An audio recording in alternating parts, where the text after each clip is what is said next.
বাংলাদেশে স্বৈরাচার সরকারের পতন হয়েছে এবং এটা ছাত্র জনতার অভ্যুত্থানের মধ্য দিয়ে সেটা সম্ভব হয়েছে।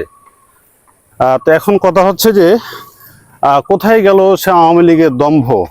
তারা তো দেশ ছেড়ে পালাবেন না এবং তারা হচ্ছে দেশ ছেড়ে পালাবার লোক নন। তারা এইভাবে তারা হুমকি দিয়েছেন দেশের মানুষকে লক্ষ লক্ষ মানুষকে রক্তপাত ঘটিয়ে তারা ক্ষমতায় থাকবে, কিন্তু তারা কোনোভাবে দেশ ছেড়ে পালাবেন না, এরকম তারা হুঁশিয়ার দিয়েছেন। কিন্তু আসলে এখন সে দম্ভটা তাদের গেল কোথায়? দম্ভ চূর্ণ বিচ্ছিন্ন হয়ে গেল। যে পুলিশ বাহিনী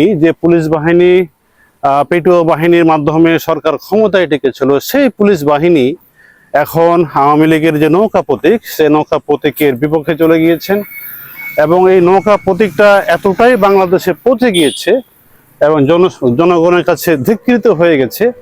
এটার জন্য দায়ী আসলে কে? এটা দায়ী হচ্ছে অনম্যান আর্মি, শেখ হাসিনা। তিনি তার ক্ষমতার একেবারে মোহে পড়ে, তিনি ক্ষমতায় অন্ধকারে, তিনি ক্ষমতার লোভে পড়ে এবং অহংকারে পড়ে তিনি যে হারে আওয়ামী লীগের যে সমস্ত কর্মীগুলো ছিল, ত্যাগী নেতা কর্মী ছিল, তাদেরকে তিনি একেবারে ছুঁড়ে ফেলে দিয়ে লুটতরাজ যারা হচ্ছে দেশদ্রোহী, অর্থ পাচার করেছে দেশের বাইরে, তাদেরকে নিয়ে তিনি কিনা ডিনার করেছেন এবং বাংলাদেশে সবচেয়ে একটি কলঙ্কিত অধ্যায়, যেটা হারুনের ভাতের হোটেল, সেটারও সৃষ্টি করেছেন। এই হারুন বাংলাদেশের কত লক্ষ লক্ষ মানুষকে তিনি বন্দী করেছেন, তার ক্ষমতার প্রভাব দেখিয়েছেন, তার হচ্ছে রাজত্ব খাটিয়েছেন তিনি। সেই হারুন আজকে গেল কোথায়?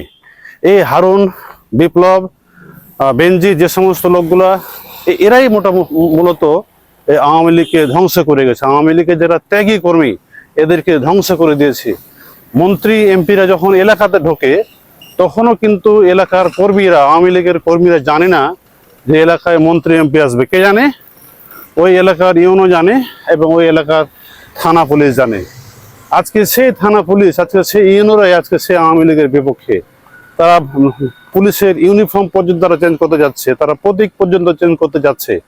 তারা এ সমস্ত, মানে এটা হচ্ছে তাদের কাছে এটা এখন কলঙ্কিত অধ্যায় হয়ে গেছে। তারা এটা পরিবর্তন করতে চায়। আজকে যদি আপনি ক্রিকেটের দিকে দেখেন, ক্রিকেটটাকে ধ্বংস করে দেওয়া হয়েছে। শুধু ক্রিকেট না, ফুটবলকে ধ্বংস করে দেওয়া হয়েছে। বাংলাদেশের টেস্ট স্ট্যাটাস পাওয়া, টেস্ট মর্যাদা পাওয়া যে সাবের হোসেন ভালো একজন সংগঠক ছিলেন, সে সাবের হোসেন আওয়ামী লীগেরই লোক, তাকেও কিন্তু দূরে সরিয়ে রাখা হয়েছে। আপনি দেখেন ফুটবলে সালাউদ্দিন, এই কাজী সালাউদ্দিন, তাকে দীর্ঘদিন ধরে একই পদে রাখা হয়েছে এবং সে ফুটবল বাংলাদেশে এখন পর্যন্ত নিমজ্জিত হয়ে গেছে। কোনো অবস্থায় মানে মাথা তুলে দাঁড়াবে এই স্বপ্ন আমরা দেখি না। আপনি কথা বলেন যে নৌকাকে প্রভাব খাটিয়ে আজকে বাংলাদেশের যে সমস্ত আওয়ামী লীগের এমপিরা হয়েছিলেন, শত শত এমপি জনগণের ভোটে নির্বাচিত না হয়েই তারা কিন্তু এই এমপি হয়ে গেছিলেন। সেই নৌকাই আজকে তাদেরকে ডুবিয়ে দিয়েছে। আজকে সালমান এফ রহমান ধরা পড়েছে, আজকে আনিসুল হক ধরা পড়েছে। কোথায় গেল তাদের চুম্ব? আর যে সমস্ত এবং হচ্ছে আওয়ামী লীগকে প্রচারে রাখার জন্য, তাদের ভালো কাজগুলো প্রচার করার জন্য তারা কিন্তু কোটি কোটি টাকা খরচ করে অনেক সোশ্যাল ইনফ্লুয়েন্সার নিয়ে করে রেখেছিলেন। সেই ইনফ্লুয়েন্সাররা গেল কোথায়? তাদের কথা কই? কি লিখবে তারা? জনগণকে তারা বলবেটা কি? তাদের কি সে মুখের আর কথা আছে? কি বলবে তারা? জনগণের সামনে বলতে চাইবে কি? আজকে স্বরাষ্ট্র উপদেষ্টা তিনি আওয়ামী লীগকে বলেছেন, শেখ হাসিনাকে বলেছেন যে আপনারা দল গোছান। দল গোছাতে হবে কেন আওয়ামী লীগকে? কেন দল গোছাবে আওয়ামী লীগ? হ্যাঁ, তাকে দল গোছাতে হবে। ও তো দলই নাই। যে সমস্ত লোকগুলোকে দিয়ে দল গোছাবে, আপনি দেখেন একটা লোক কি দল তৈরি করতে পারবে? আপনি একটা লোকের, আওয়ামী লীগের একটা নেতার নাম বলেন তো, যারা দুর্নীতিতে আচ্ছন্ন হয়ে গেছে, তাদের দুর্নীতিতে যে লোকটাকে নিয়ে আসবেন না কেন, সেই লোকটাই মানে হাজার হাজার কোটি টাকা লোপাট করেছেন। এবং আচ্ছা, ওই লোকগুলোকে বাদই দেন, অসংখ্য লোক এখনো আছে আওয়ামী লীগের যারা কিনা দুর্নীতির ধারে বছর ছিলেন না। সেই লোকগুলাকে যে নিয়ে আসবেন, তার প্রতীকটা কি দেবেন? নৌকা প্রতীকটাকে জনগণ এখন আর সেভাবে গ্রহণ করবে না। তাহলে এই দায় কার? আপনি ক্ষমতা দেখালেন, অহংকার দেখালেন, আপনি প্রভাব বিস্তার করলেন, জনগণের লাশের উপর দিয়ে আপনি ক্ষমতায় টিকে থাকার চেষ্টা করলেন। এভাবে টিকে থাকা যায় না। সত্য চিরকালীন সত্যই থাকে, এর কোনো ব্যত্যয় ঘটতে পারে না। আওয়ামী লীগ দলটা জনগণের মানে মন থেকে একেবারে মুছে গেছে, এবং যে সমস্ত ত্যাগী নেতা কর্মীরা ছিল আওয়ামী লীগের, তারাও আজকে লজ্জিত, অপমানিত এই এক শেখ হাসিনার কারণে। শেখ হাসিনা যে কাজটা করেছেন, তিনি তার পরিবারকে নিয়ে ব্যস্ত ছিলেন। যারা এই দলটাকে টিকিয়ে রেখেছে তাদের কোনো মূল্য এখানে নাই।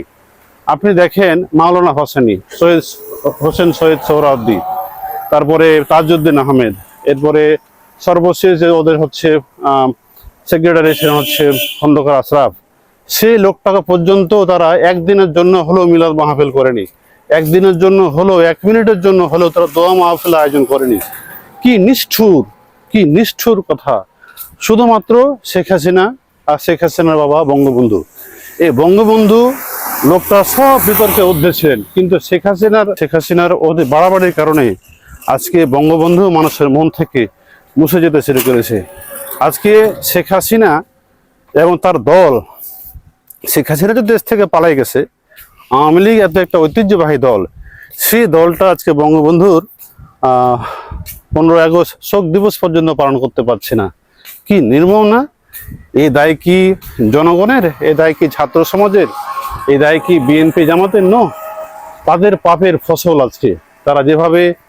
তারা যেভাবে মানুষকে নির্বিচারে মানে ইচ্ছা চাইলেই জেলে ঢোকাতে পারবে, এভাবে অত্যাচারী সরকার কোনো দিন টিকে থাকতে পারে না। তো সুতরাং এভাবে দেশ টিকে থাকতে পারে না। আওয়ামী লীগ আজকে, এই যে আওয়ামী লীগের আজকে হতাশাজনক পরিস্থিতি, এই জন্য আওয়ামী লীগ নিজেই দায়ী, অন্য কেই দায়ী নাই। আমি আশা করব এরপরে যারা ক্ষমতার যদি পালাক্রম যদি হয়, নির্বাচিত সরকার যখন আসবে, যারা নির্বাচিত হবে জনগণের কথা বলবে এবং জনগণের চাহিদা পূরণে কাজ করবে। ভালো থাকবেন সবাই। আসসালামু আলাইকুম।